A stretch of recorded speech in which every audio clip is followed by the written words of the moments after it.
We're now joined by the head coach of the SEC Western Division champion LSU Tigers, Coach Ed Orgeron. Again, we'll ask Coach to make an opening statement, and then we'll take your questions. Coach? Thank you. What a great event.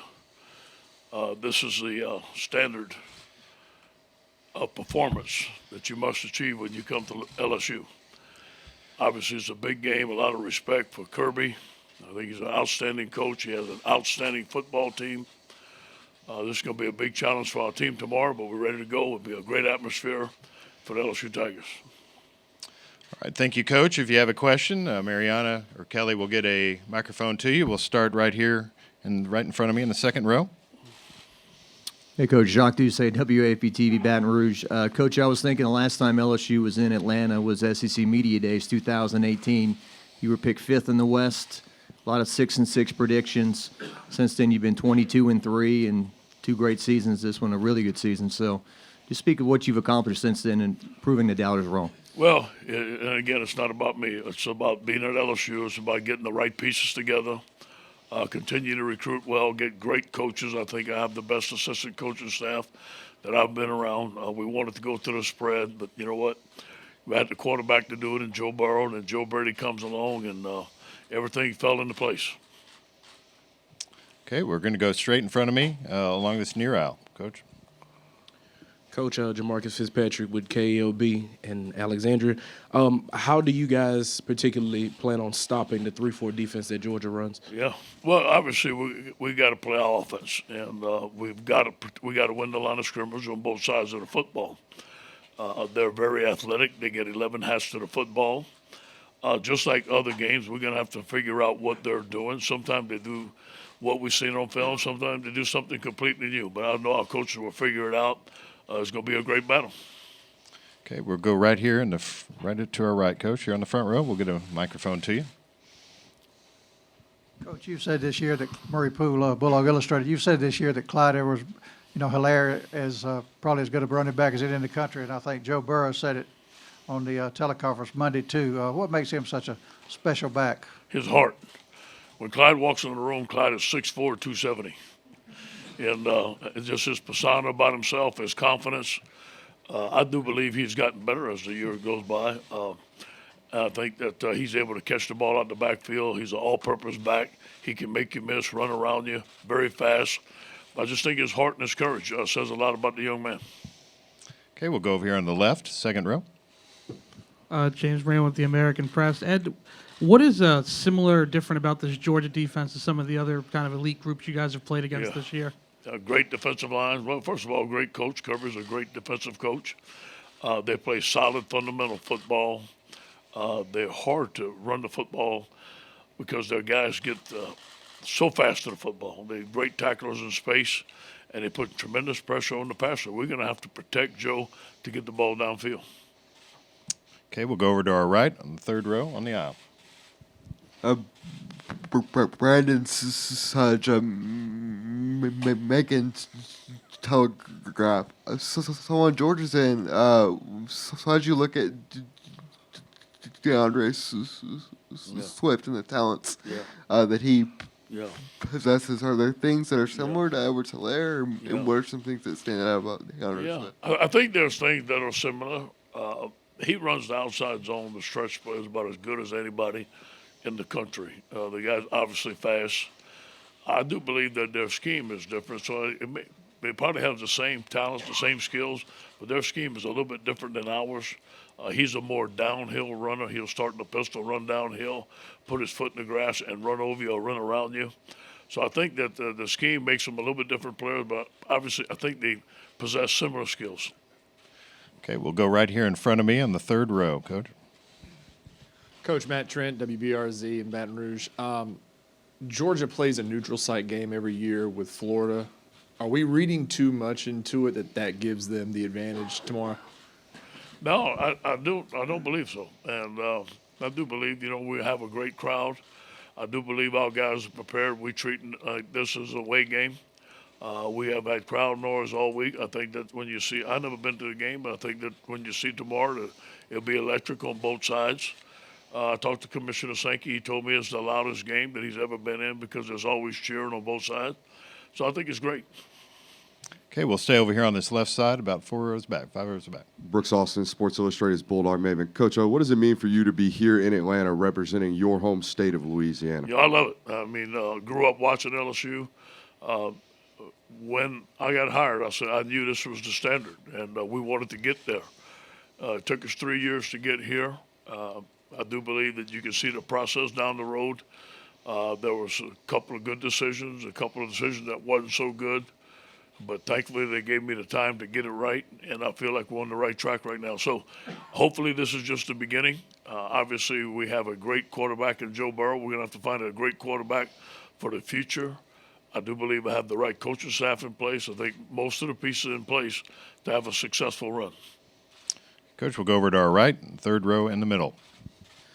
Dan Matthews, Dog Time at 6A The Fan here in Atlanta. I hope I don't misquote you in a story I read a few years ago where when you knew that you weren't going to get the job at USC, you told your wife, it's the worst day of my life. I mean, now what you know about where you're at in your career, I mean, could you have even imagined that this was possible on that plane? Thank you for saying that. I didn't. She did. And she said, God has a better plan. And I looked at her, I said, it better be good. And she was right. And everything happened for the reason. I'm thankful for the interim job that I got at USC. It made me a better coach. I'm thankful for the chance of the interim job at LSU. It got a chance for me to prove that I could be the head coach at LSU. And now, everything had to fall in the right place. I know I wasn't the first choice or maybe the second choice, but it doesn't matter how you get here in life. It matters when you're here, do something with it. Coach, we'll go over here to our left on the aisle.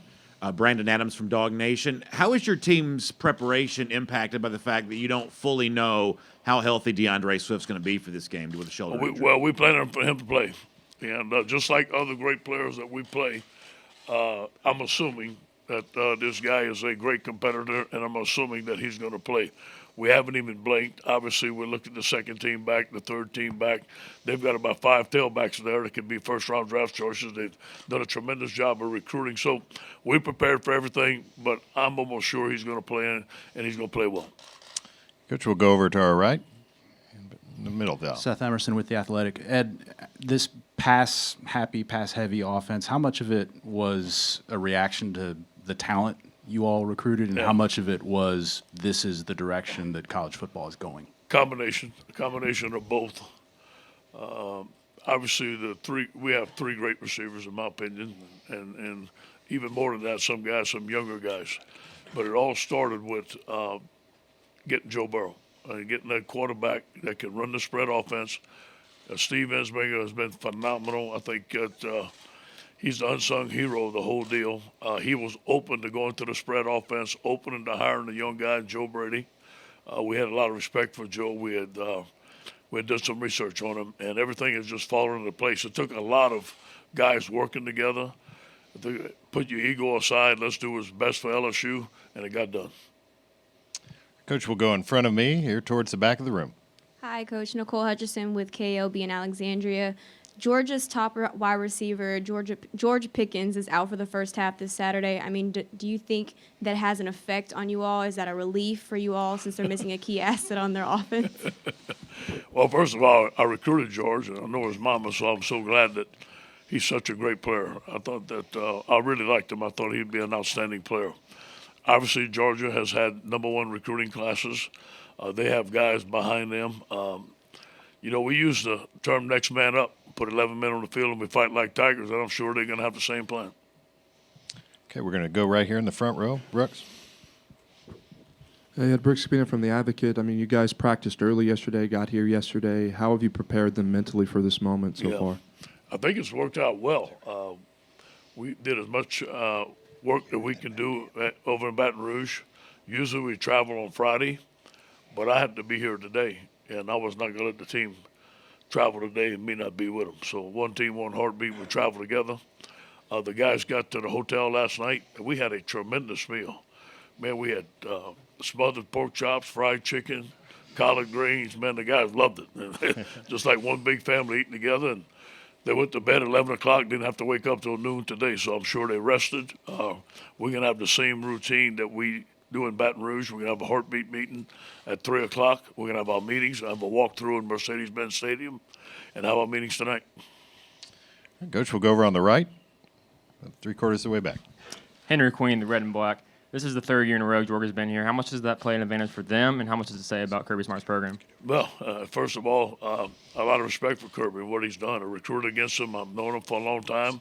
I enjoyed watching him play. He was a tough football player. And when we do go to coaches' meetings, he's very cordial to me. We talk, we laugh, we joke. So he's done a tremendous job. And Georgia's a great program and a great state to recruit. It's indicative of his coaching and his recruiting. His third time being here. Is it going to be an advantage? I'm sure it's going to give them some confidence. But you know what? As a football team, it's never about the other team. It's always going to be about playing at the LSU standard performance, regardless of where we play and who we play. All right, Coach, we'll go down here to the second row right in front of us. Coach, I'm sure you know fans have talked maybe more about beating Alabama than winning an SEC championship in previous years. But now that your team has done that, beaten Auburn, Florida, these tough games, how much do you sense they're ready to finish the job in terms of winning this? Yeah, conference? this team is focused. This team has goals. And this is what I'm more. We never talked about anything else. Obviously, beating Alabama was huge, going undefeated 12-0. But to win the SEC championship is a goal of this football team. They're very focused. They work very hard for this. Okay, Coach, we'll go over to our right in the back of the room. Coach Alan Blinder from the New York Times. This game has long been a showcase for the conference's Heisman contenders. How have you been helping Joe work through any of the individual pressure he might be feeling, given all of the buzz around him? Joe and I are very close. I don't have to say much to Joe. I'll give you an example. Derek Panansky, who does a tremendous job for us, told me last night that Joe's mom and daddy was calling for him, and he wouldn't answer the phone, want to know what's going on. Well, Joe's phone broke. And the mom and dad said, we're going to get you one. He said, I don't need a phone. I got a game to play this week. So that goes to show you the focus, the leadership of that young man on what he's done. So I think he's fine. He wants to win, and that's his biggest attribute. Okay, we'll go over here on the left. Yeah. Yeah, Brooks Austin with Sports Illustrated's Bulldog Maven. Coach, I spoke to Jacoby Stevens earlier in the week about you kind of being a player's coach. How important is it to you as a head coach to instill an energy level to your football team? Well, I think everybody has their strengths and weaknesses, and I coach them within the staff. I don't coach from above. It's never going to be about me. I want to give them all the energy I have, and I'm an energetic coach. So I think that, in recruiting, I develop relationships with these young men. We talk about things in my office that we're going to get done, and we follow through it. And let me say something about Jacoby. He's an outstanding young man. He's an outstanding football player. I'm very proud of his leadership. Okay, Coach, we'll go over here to our right here in front of us. Ed, Jeff Sintel, Dog Nation. I mean, it takes elite recruiting to get to this game. When you look across Georgia's roster, is there one area, I know you're a defensive line guy and you see Georgia's O-line, is there one area that just jumps out at you that says those are where all the players are at? Well, the offensive line is there's 5 guys there that's going to play in the NFL. Thomas is going to be, I was talking to a scout the other day, Thomas is going to be a top 5 pick. And those guys are big and they're huge and they're road graders and they're very athletic and they're very well coached. So the line of scrimmage in the SEC is different than other conferences. I think that's where you start now. You add the speed, you add the intelligence to throw, and you add the tenacity to have on defense makes them a great team. All right, we'll go right here in the front. Anthony Dasher, UGAsports.com. Ed, when you look at Georgia and their overall physicality, just kind of what kind of jumps out at you, and kind of where they stack up to the rest of the teams you played this year? Yeah, this is the most physical team we played. And I think this is the most complete team on both line of scrimmages, on offensive line and defensive line. They like to hit. They play fast. The running back hits the hole, can make you miss. Quarterback makes some great decisions. But it all starts with their defense. They're only giving up 10 points per game. That's very stingy. All right, we have time for some more questions. If you've got a question, we've got a couple more up front here. We'll start here on the second row. Coach, you're a defensive coach. Obviously, there's always a sentiment that a great defense will beat a great offense, or pitching, a pitcher can beat great hitting. But is that oversimplifying it? And how do you? I mean, a lot of people are just going to look at it as Georgia's defense versus your offense. Well, I look at it opposite. we got to play great on defense. We got to play great on defense to win. And I feel like our offense is going to do well. Now, how many points we're going to score and nothing like that, I don't know that. Against a great defense, but we have to stop their offense in order to win the football game. All right, we'll go back here in the front. You have a question, Brooks? Kirby talked about the offense you guys have, and it's not exactly a complicated scheme you run. It's just the chess pieces that you have. How would you evaluate the chess pieces you have on offense? Well, I feel like it all starts with the offensive line. Like I said before, Lloyd Cushenberry has been the leader there. James Craig has been the MVP. We've played with second-team tackles, first-team tackles, guys rotating in and out. They're going to have to protect. This is a good blitzing team. It's a good four-man rush team. So I think that's where it starts. And then when you look at Joe Brady and Steve Ensminger, the plays that they call, get them in the right defenses against the right coverages, and then the playmaking ability of our skill players, receivers and running backs are some of the best in the country. Okay, we've got another question back here on our left. Kind of a follow-up, Coach O, on you coaching at your home state. How much of an advantage is it for you in recruiting when you go into, homes there in Louisiana where there's a lot of talent and you can kind of relate? I think it's a big advantage, and I enjoy recruiting in Louisiana. I'm going to be in about 18 to 22 homes next week, so that means about 18 to 22 gumbos. So it's going to be great, but it's kind of a party when I get there. It's kind of a festivity. It's other schools I had to go recruit, talk to their mom and daddy, bring everybody. But when I go now, it's the aunts, the uncles, the grandmas. They have a party. We eat, we laugh, we joke together.